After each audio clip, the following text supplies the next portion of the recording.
Hi hello everyone, welcome to this video. आज हम बात करेंगे इस वीडियो में प्लेसमेंट्स इन दिल्ली यूनिवर्सिटी।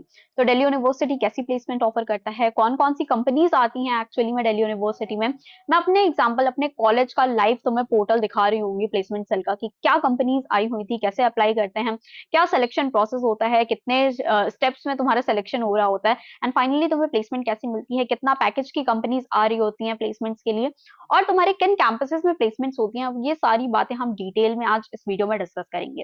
तो वीडियो एंड तक जरूर देखना, तुम्हें काफी सारी चीजें पता लगेंगी प्लेसमेंट से रिलेटेड। आई होप तुमने सीयूटी का फॉर्म फिल किया होगा, तो तुमने ये तो जरूर सुना होगा कि नॉर्थ कैंपस के कॉलेजेस को तुम्हें प्रायोरिटी देनी है। अब ऐसा क्यों बोलते हैं? क्योंकि कंपनीज जो होती हैं वो कॉलेज के नेम पे आ रही होती हैं, जैसे तुम्हारा एसआरसीसी हो गया, हिंदू, मिरांडा। तो ये सारे नॉर्थ कैंपस के टॉप कॉलेजेस है। तुम्हारा हंसराज हो गया, रामजस हो गया, जितने भी नॉर्थ कैंपस। अब तुम्हारे साउथ कैंपस के भी कुछ अच्छे कॉलेज है, जैसे एलएसआर, इसकी काफी अच्छी प्लेसमेंट होती है। वेंकटेश्वर कॉलेज की काफी अच्छी प्लेसमेंट्स हो जाती हैं, तुम्हें देखने को मिल सकती हैं। मोतीलाल कॉलेज की प्लेसमेंट्स, एआरएसटी काफी अच्छा कॉलेज है, उसमें भी प्लेसमेंट्स देखने को मिल जाती हैं तुम्हें। तो ये कॉलेजेस हैं, हर कॉलेज में नहीं आती हैं तुम्हारी कंपनीज, इतनी नहीं आ रही होती हैं। बट जो नॉर्थ कैंपस के अच्छे कॉलेजेस है, वहां पे तुम्हें कंपनी जरूर आती है, ठीक है, वहां पे तुम्हें देखने को मिलेगा। अब देखो, कॉलेजेस का अलग-अलग क्राइटेरिया, मतलब अलग-अलग हो सकता है। जैसे मेरे कॉलेज में एक प्लेसमेंट पोर्टल है, जहाँ पोर्टल पे ही सारी कंपनीज अपनी जॉब डिस्क्रिप्शन डाल देते हैं, और उसी में तुम्हारा सब कुछ अप्लाई करने का पूरा सीन वहीं से होता है। अब कुछ में तुम्हें ईमेल्स के थ्रू हो सकता है कि कंपनीज तुम्हें ईमेल्स के थ्रू भेजें। तो ये सारे जो काम करती हैं वो प्लेसमेंट सेल कर रही होती है कॉलेज में। ये प्लेसमेंट सेल का ही काम होता है, जो कंपनीज तुम्हारी आ रही होती हैं उसमें सारा मैनेज करना, तुम्हारे पोर्टल पे जो अपडेट होता है। अब मैं तुम्हें पोर्टल दिखाऊंगी सबसे पहले मिरांडा हाउस का, कि कंपनीज कैसे आती हैं और क्या कोर्स मैटर करता है। नहीं, ये काफी इंपॉर्टेंट क्वेश्चन है। क्या हमें प्लेसमेंट के लिए कोर्स मैटर करता है? अब देखो, कुछ स्टूडेंट्स होंगे जो बीए से होंगे, हिस्ट्री से होंगे, बीए हिस्ट्री, बीए तुम्हारा सोशल पॉलिटिकल साइंस, तुम्हारा कुछ साइंस के कोर्सेज होंगे, जैसे तुम्हारा बायोलॉजी, जोलॉजी से हो गया, लाइफ साइंसेज हो गया। तो क्या ये सारी कंपनीज जो आ रही होती हैं नॉर्थ कैंपस में, वो क्या इन स्टूडेंट्स को भी प्लेसमेंट देती हैं, या फिर इनका कोई स्ट्रिक्ट क्राइटेरिया? अब मैं तुम्हें पहले बता दूं, जितनी भी कंपनीज मोस्टली, यूजुअली, अब कुछ एक आध कंपनी होगी जो अपना कोर्स का क्राइटेरिया लगाती होंगी, बट यहाँ पे कोर्सेज जो होता है वो ऑल कोर्सेज, ठीक है। कंपनी सीधा लिखती है ऊपर कि ऑल कोर्सेज आर एलिजिबल। तुम किसी भी कोर्स से हो, तुम बस दिल्ली यूनिवर्सिटी के स्टूडेंट हो, उस कॉलेज के स्टूडेंट हो, यू कैन अप्लाई। तो ये सबसे अच्छी चीज हो जाती है। इसीलिए कभी कभी बोलते हैं तुम अपना कोर्स कॉम्प्रोमाइज कर दो, बट तुम अपना कॉलेज मत कॉम्प्रोमाइज करो। बट इन केस तुम्हें इंटरेस्ट उसी कोर्स में है तो तुम वही कोर्स लोगे।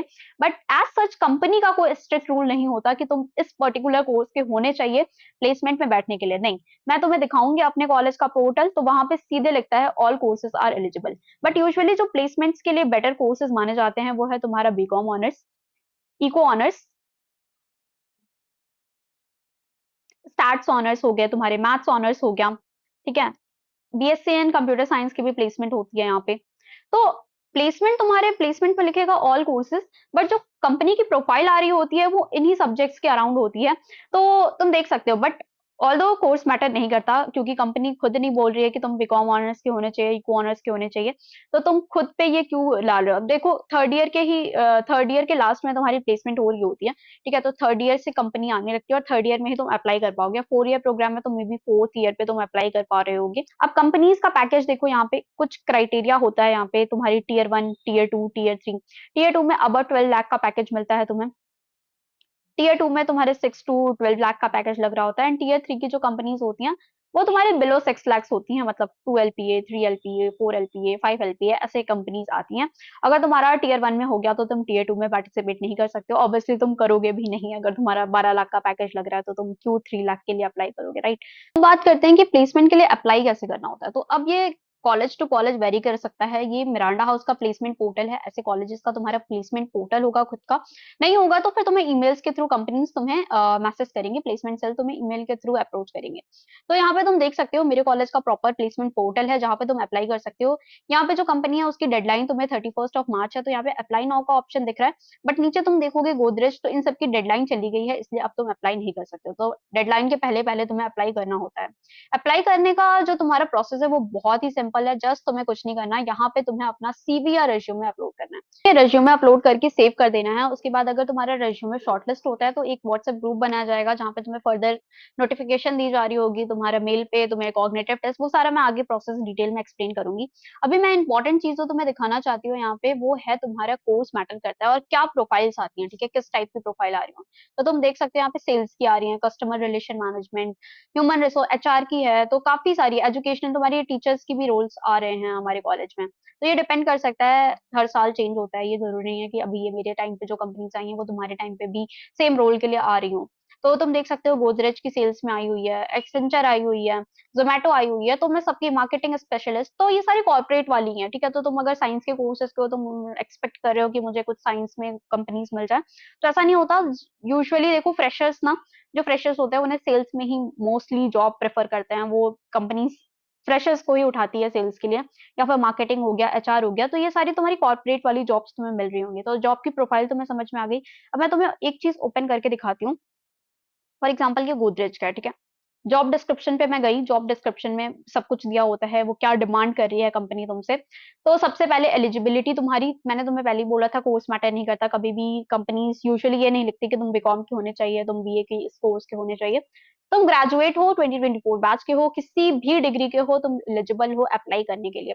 यहाँ पे कंपनी का डिस्क्रिप्शन दिया होगा, फिर रोल्स एंड रिस्पॉन्सिबिलिटी क्या है, कंपनी क्या चाह रही है एक्चुअली में, तो कस्टमर कंप्लेंट, तो यहाँ पे जो एक्चुअली में सेल्स वाली होती हैं, कस्टमर मैनेजमेंट वाली होती हैं, ये वही जॉब्स हैं। स्किल्स तुम्हारी वही होनी चाहिए, गुड कम्युनिकेशन स्किल्स, तुम्हारी मैनेजमेंट स्किल्स अच्छी होनी चाहिए। फुल टाइम में है, सीटीसी 7 LPA का है।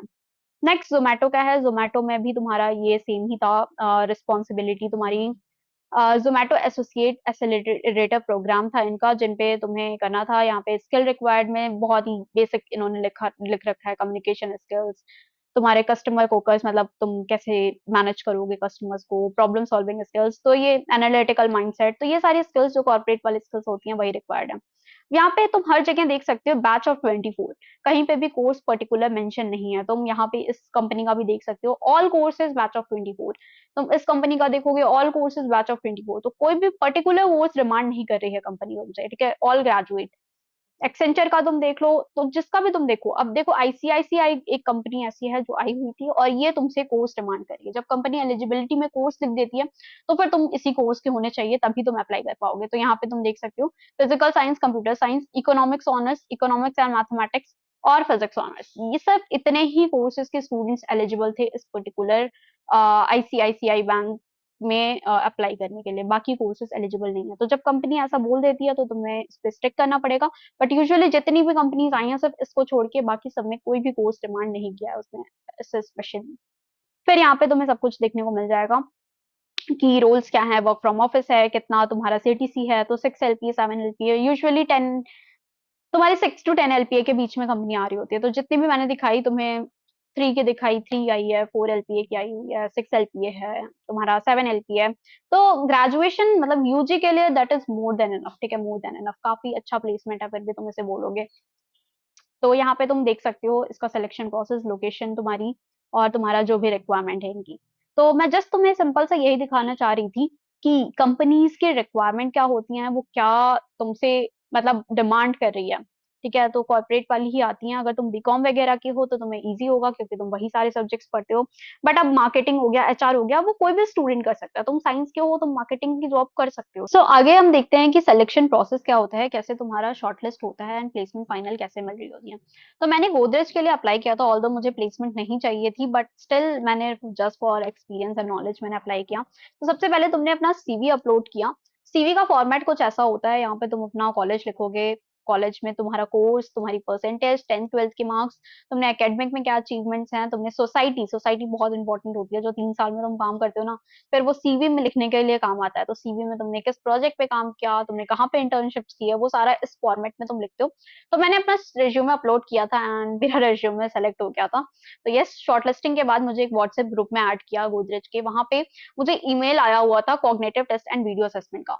तो कॉग्निटिव टेस्ट में तुम्हारी मेंटल एबिलिटी टेस्ट होती है, तो बेसिकली तुम्हारा क्वांटिटेटिव एप्टीट्यूड, मैथ्स हो गया, इंग्लिश एंड रीजनिंग, ठीक है। तो यही सब्जेक्ट से क्वेश्चंस आते हैं, 10 10 क्वेश्चंस थे, 10 ईच, रीजनिंग, इंग्लिश एंड इसका। तो अगर तुम जीटी के लिए प्रिपेयर कर रहे हो ना, जनरल टेस्ट, तो उसमें भी सेम सिलेबस होता है, तो तुम कर ले लोगे आराम से। कॉग्निटिव असेसमेंट के बाद तुम्हारा एक वीडियो असेसमेंट होता है, ये एआई बेस्ड इंटरव्यू तुम कह सकते हो। उसमें तुम्हें कुछ ऐसा प्रैक्टिकल क्वेश्चंस पूछते हैं, जैसे कि वो प्रोफाइल सेल्स एंड मैनेजमेंट की थी, कस्टमर मैनेजमेंट। तो मुझसे एक क्वेश्चन ये था कि how do you sell a smartphone, and ऐसे ही करके क्वेश्चन थे काफी सारे कि तुम कंपनी में कैसे मैनेज करोगे, तुम एक इवेंट तुम्हें कराना है, एक इवेंट प्लान करना है, बट दूसरे जगह पे एक सेम इवेंट हो रहा है, तो तुम ऑडियंस को कैसे अपने इवेंट में बुलाओगे। तो ऐसे करके क्वेश्चंस थे उसमें, जिसको तुम्हें 5 मिनट के टाइम में आंसर करना था। अब तुम्हारा वीडियो असेसमेंट ये सब कुछ टेस्ट होने के बाद तुम सेलेक्ट होते हो जीडीपीआई में। तो जीडीपीआई तुम्हारे 5-6 लोग होते हैं, जिसमें सेम टॉपिक दिया जाता है, तुम उस पर डिस्कशन कर रहे होते हो। Then personal interview and HR round. तो ये सब कुछ फाइनल सिलेक्शन। अब मैं तुम्हें बता दूं, जिस व्हाट्सएप ग्रुप में मैं एडेड थी, जिन लोगों का रेज्यूमे शॉर्टलिस्ट हुआ था, वो 35 स्टूडेंट्स थे वहां पे। तो 35 स्टूडेंट्स में से 3 स्टूडेंट सेलेक्ट हुए थे आगे फर्दर प्रोसेस के लिए। तो तुम देख सकते हो, अप्लाई भी उसमें काफी सारे लोगों ने किया होगा, जिनका रिज्यूमे शॉर्टलिस्टिंग में रह रहा होगा, देन कॉग्निटिव में रह जाएगा किसी का, वीडियो असेसमेंट, जीडीपीआई में।